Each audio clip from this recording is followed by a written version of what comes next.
It's a brand new season with brand new players. And Bob is back to break it all down. He's the most intriguing prospect in this draft. In the past 3 years, we've seen a Canadian. Connor McDavid does! Oh my, what a goal! An American. The Matthews loose, scores!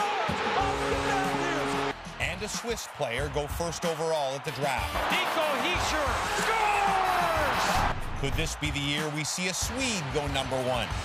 Plus, the elite club of NHL bloodlines will get a new member as top prospect Brady Tkachuk, son of Keith and brother of Matthew, becomes eligible for next year's draft.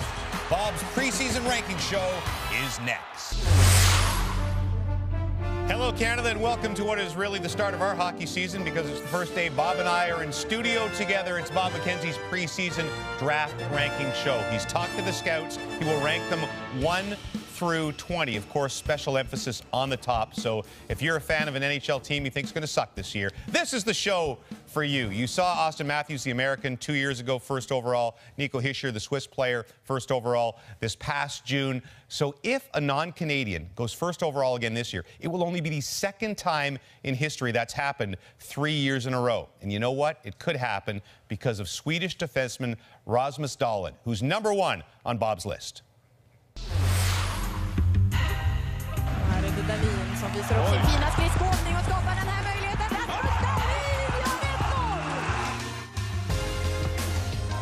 Rasmus Dahlin gör 1-0 för Frölunda. The boys of Dahlin is so impressive.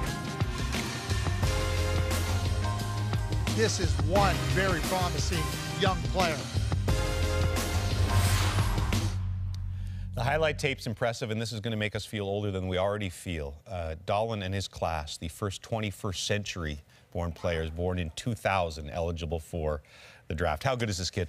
Really good. Not just a potential top pairing defenseman in the National Hockey League, but all the tools to be an elite #1 defenseman in the NHL. Now, when you get a Swedish defenseman with that much offensive ability and impact, people are automatically going to think Erik Karlsson. Well, think much bigger. This guy's 6'2". He's well on his way to becoming 200 or more pounds. And he is so dynamic at both ends of the ice. He has the ability to really step up and be a physical player. He can jump into the attack and be offensive. He's got a great shot from the point. He makes unbelievable highlight reel plays for other players to score goals. So think more Victor Hedman than Erik Karlsson, but whatever way you slice it, this Swedish defenseman has all the tools to be a star defenseman in the National Hockey League. If he stays at #1 and goes #1 overall next June, he would be the second Swedish player ever to do that. Of course, Matt Sundin the first. But look at Canada dominating. 35 Canadians have gone #1. Nobody even close. The Americans a clear second with 7. Now, Dahlin would also be the third defenseman picked #1 in the last 21 drafts. Aaron Ekblad in 2014 and Eric Johnson back in 2006. TSN's Director of Scouting, Craig Button, you have been evaluating prospects for 3 decades now. Is this guy going to be an NHL star, guaranteed? I have no question in my mind. I think he's an elite #1 pillar defenseman. He's got a great mind, the understanding of what needs to happen at any point in the game. As Bob mentioned, offensively, defensively, physically, he's even got a little bit of Chris Pronger in him and that ability to unsettle opponents with physical play. And he's an effortless skater with great lateral mobility, and he's so graceful, and he's able to not only beat pressure, but he's able to apply pressure and get into those open positions offensively, and just a real superb player that you can build your blue line around. Now, Bob said more Hedman than Karlsson, but there are parts of his game that have been compared to Karlsson and to Nick Lidstrom. How much offense are we likely to see from him at the NHL level? Well, I think you're going to see a lot of offense because he's got an excellent shot. You know, Nick Lidstrom had that excellent shot. It wasn't overpowering, but it was so accurate. Then you talk about the skating, his ability to get into the right spots and break down defenders. And then when you have the passing ability that he has and the understanding of where others are and where to attack and how to make those plays to create offense, it's going to be with goals and it's going to be with assists. Now, Rasmus Dahlin, a clear #1 to start the season, but we have seen things change, like Nico Hischier last year came off the radar and went all the way to #1. So, Bob, who might challenge him as we go through 2 through 5 on your list? Well, whatever happens, James, I don't expect it to be a Canadian, I'll tell you that. #2 on our list, Andrei Svechnikov, the big Russian winger who played last season in the USHL and will play this season for Barry Colts in the OHL. has all the tools to be an elite #1 goal-scoring winger.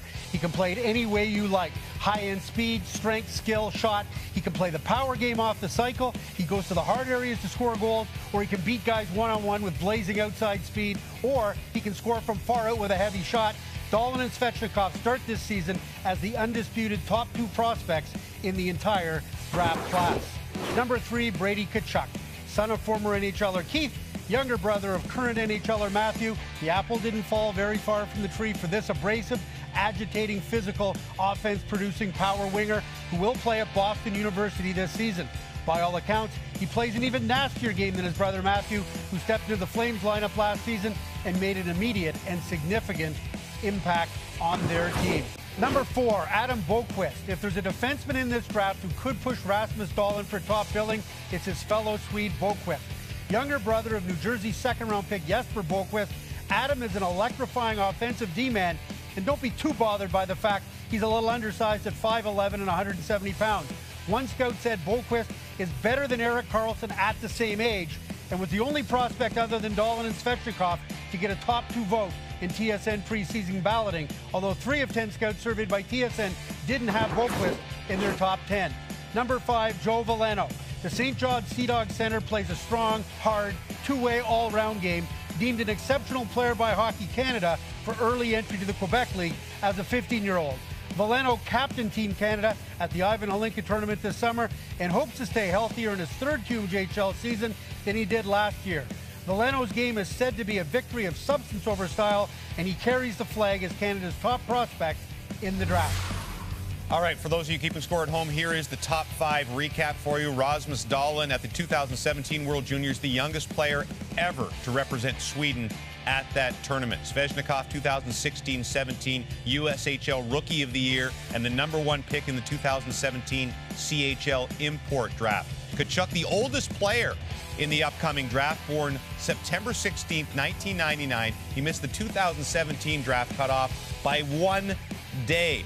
Boqvist led all defensemen in scoring at the Holinka tournament, 8 points in 5 games. And Veleno, captain of Canada's Holinka championship team, tied for 3rd in tournament scoring. There is your top 5, 15 to go. Still ahead on the show, the #1. Rasmus Dahlin will join us from Sweden to talk about the prospect of going #1 overall. We will unveil the rest of the top 20, which includes a player who's been wowing us since the age of 9. What a goal by Oliver Wahlstrom. YouTube, here we come. And with the latest, Tkachuk about to follow in his father and brother's footsteps, Craig Button will explain why Brady might just be meaner than his bro.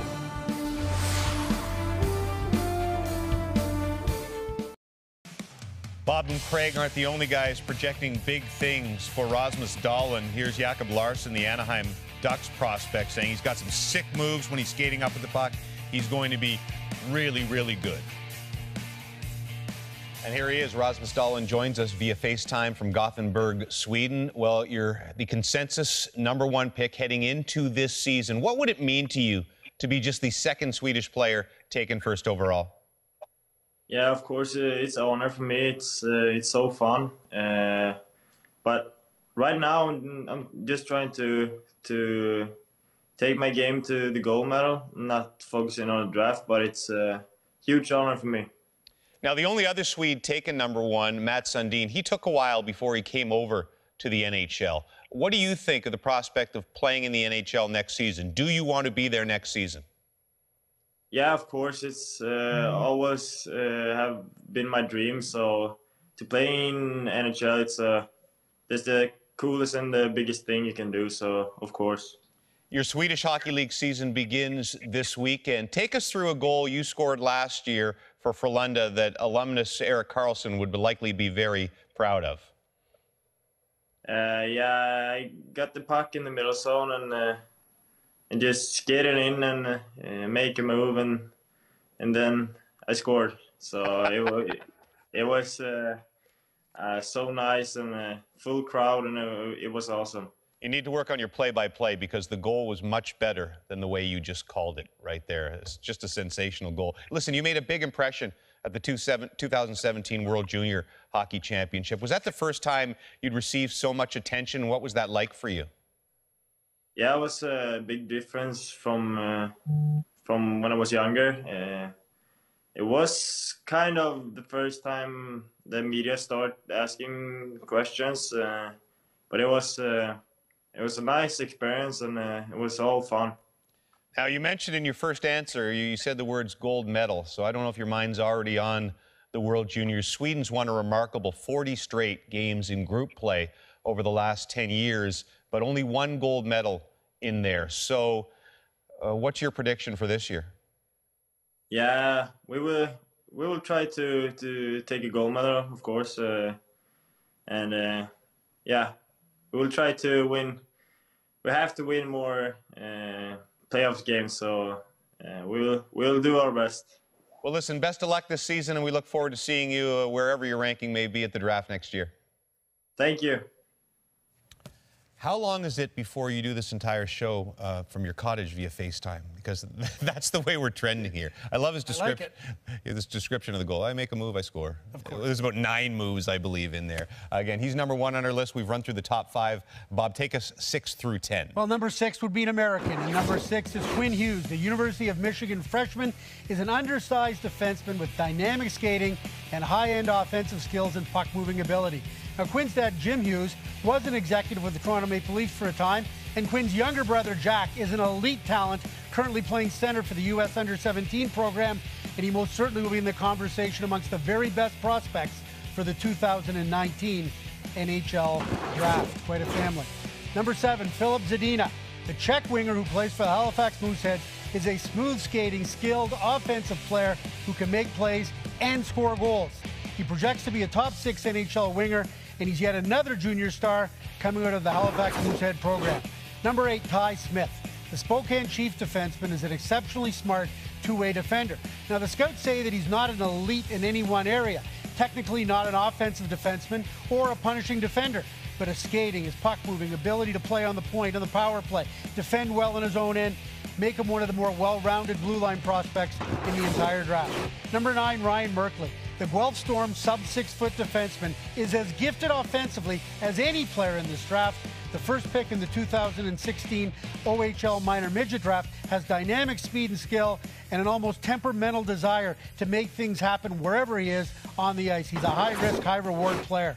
Number 10, Bodie Wild. The 6'2", 197-pound defenseman is an excellent skater and has all the physical tools to be a strong blue liner who can impact the game at both ends of the ice. Wild will play this season for the U.S. Under-18 program. He was committed to Harvard. He just most recently decommitted. He's talking to other schools.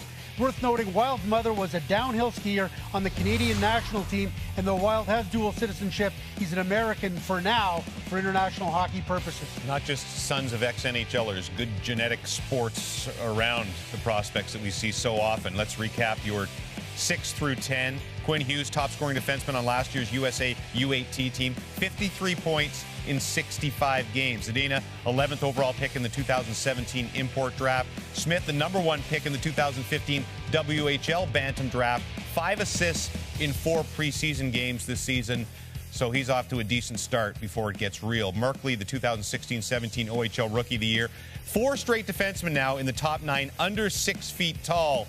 But that ends at number 10 with Wild, 6'2", 197, the tallest and heaviest defenseman easily in the top 10.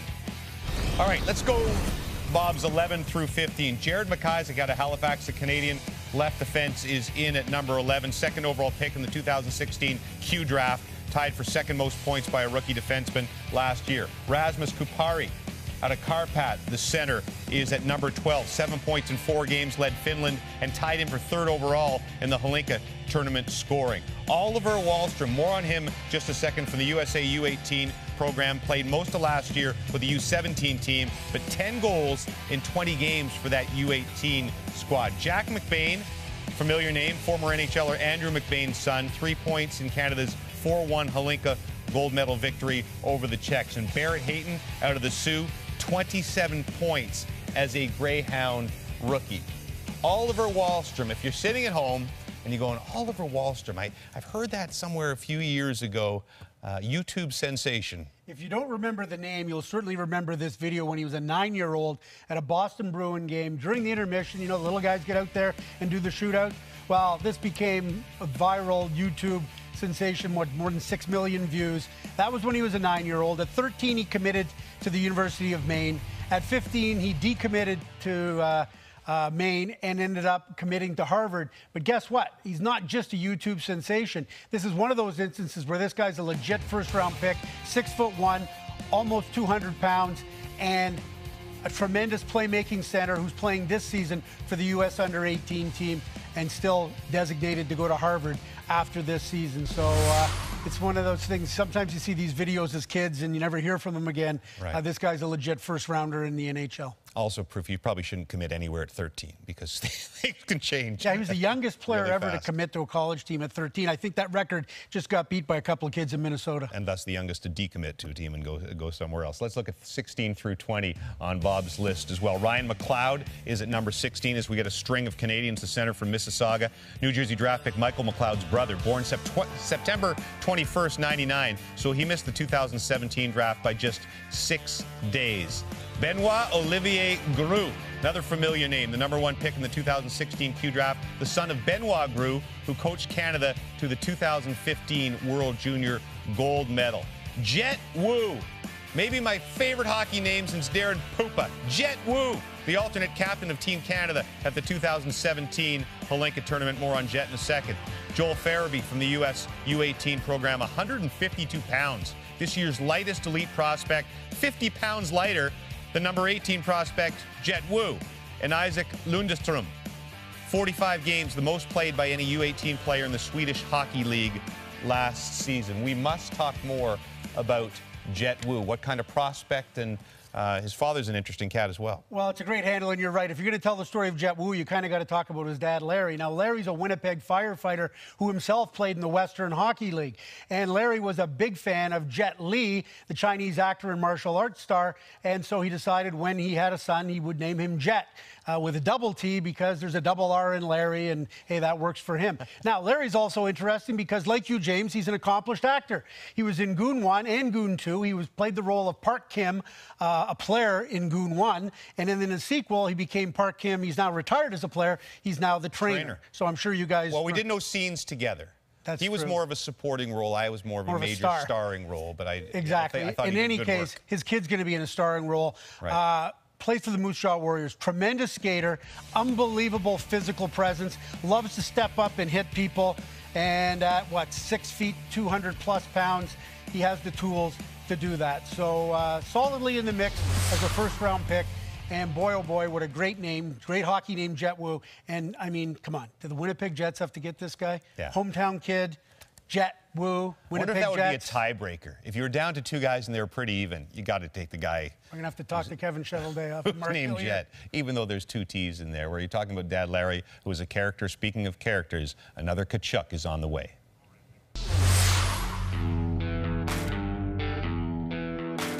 Tkachuk shooting, score! Tkachuk started it with a big hit and ended it with a big goal. 2016 first-round pick, Matthew Tkachuk. Tkachuk scores! Tkachuk in the middle of things, as he often is. Brady Tkachuk, just like his dad and brother, he's got a certain edge to his game. I've been taught from a young age that you don't have friends out there. They score! On the rebound, Brady Tkachuk. They always have each other. They're super competitive. It's nice to know they're not going to back away from anything. Here they are, the Tkachuk lineage. Big, tough, mean, but really, really good hockey players. Keith is one of 3 NHL players with 500 career goals and 2,000 career penalty minutes. Matthew led all NHL rookies in PIMS last season. Brady was number 1 in the USA U18 team in penalty minutes as well. Now, Matthew says his brother Brady is faster, stronger, and tougher than him. How do you project Brady? Is he going to be better than Matthew? I don't know about better. They're twins of a different sort. I mean, who's better, Henrik or Daniel Sedin? Right. And I think that Brady has a game that's exceptional. He's got brains, he's got brawn, he's got skill. I'll take you back to a game last year in the USHL. They were playing Waterloo in Ann Arbor, and You have Brady Tkachuk and a player, Ethan Spaxman, a big, strong defenseman for Waterloo, who was running roughshod over the U18 team. Well, Brady Tkachuk did not take a liking to that. He ran right over Ethan Spaxman. Not once, but on the very next shift. The team turned around the game. They won that one. They won the next night big. Brady Tkachuk has the ability to turn a game into his team's favor. He can do it with skill, and he can do it with the brawn, and he doesn't shrink in any way, shape, or form. Now, as we look down Bob's list in his top 20 here, another thing that sticks out, Halifax has produced first-rounders for the past 5 years. They have 3 projected to go this year in Zadina, McIsaac, and Grew. Now, you have McIsaac tops amongst those 3. What do you like about his game? I think Jared McIsaac is a defenseman. I think understanding what not to do and having a real sense of calm is important for a defenseman. But also what Jared is able to do is raise the level of his game when it's needed and when it's necessary. He scores the first goal in the Ivan Alinka at the gold medal against the Czechs in a very raucous building with the hometown crowd behind the Czechs. He understands those moments in a game. He's not an end-to-end flashy player, but boy, is he a player that can help your team win in so many regards. And that's a heck of a production by that Halifax team, which has become quite a program out there, the Mooseheads. Let us move on now. Still ahead on the show, the past 2 drafts have shown us lots can change from the preseason rankings to the draft floor in June. Case in point. With our first selection in the 2017 entry draft, the New Jersey Devils are proud to welcome Nico Hischier.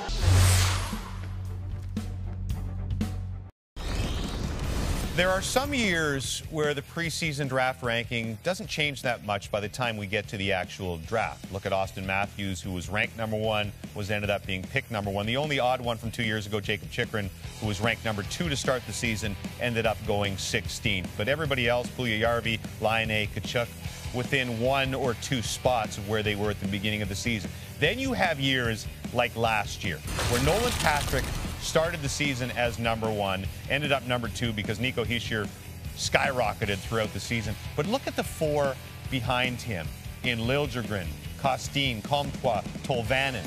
All the rest of the top 5 before the season, most of them plummeting through the rankings for a variety of reasons during the year. So only one of the top 5 ended up being selected among the top 16 in the draft. So, Bob, you had said that was one of the most volatile and unpredictable drafts you'd ever seen last year. How do you characterize this year in this crop? Well, you never know which one particular guy might fall out, but I would certainly think this year's preseason rankings will be much closer to 2 years ago when the top guys are the top guys. I can tell you this. Right now, the scouts perceive that Dahlin and Svechnikov are in a class of their own at the top. The next layer after that would be Brady Tkachuk, and the Swedish kid Adam Boqvist on defense, although there are going to be some questions about his size.